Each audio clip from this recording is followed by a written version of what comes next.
All right, today we're going to be doing a back pressure test for the exhaust on this 97 Jaguar Vanden Plas.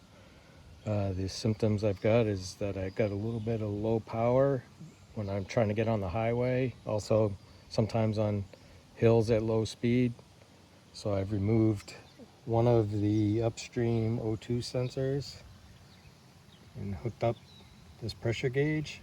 This kit I got off of Amazon for $27, has the correct size threads for the Jaguar, which doesn't have standard oxygen sensors. They have the smaller thread. I believe it's M12 versus M18. So yeah, we're gonna see what we get. Before we start, I can give you a walk around the car. It's a 97 Jaguar that I bought for $2,250 about 2.5 years ago. Had 97,000 miles on it. As you can see, clear coat completely failed on the hood and on the top. Plan on getting a cheap paint job eventually, but otherwise it runs pretty good except for this lack of power. I have done a lot of maintenance on it. I've replaced the alternator, and while I had that out, I decided to do the water pump. Also replaced the belts. It had a pretty bad power steering leak when I got it, and the first power steering rack I replaced ended up having a leak after about 9 months. I got it from Detroit Axle, so I ended up buying a used one off of eBay, and that one's been perfect ever since. I also replaced all 4 oxygen sensors, which is a bear, to get to those 2 connectors back there. You can't really see them right now. They mount to the engine and nearly impossible to get to. I did not put them back in their correct mounting bracket. They're just zip tied out of the way because I could not get the fastener for the bracket back in. What else have I done on the car? I did the fuel pump last weekend because I thought that might be part of the problem. Figured the car's got about 109,000 miles.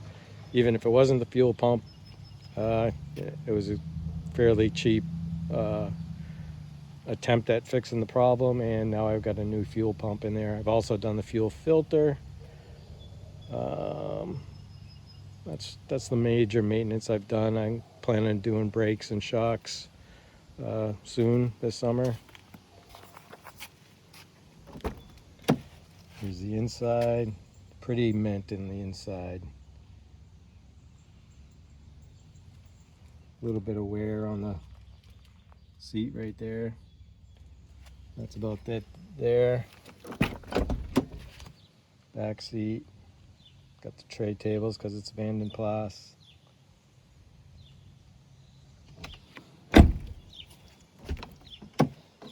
The cup holder is broke like it is on almost all of them because it sprang out of there, and the springs were stronger than the plastic, so they break.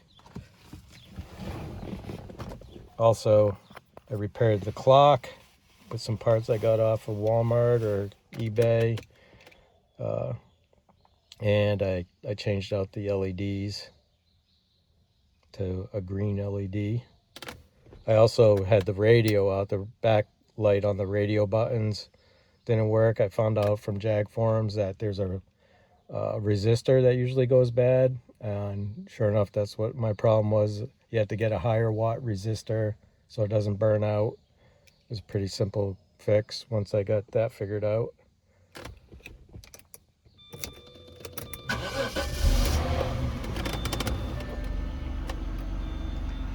Okay, so Bluetooth connection success. yeah, it's hard to see the gauge from here. It looks like we're in the green for idle.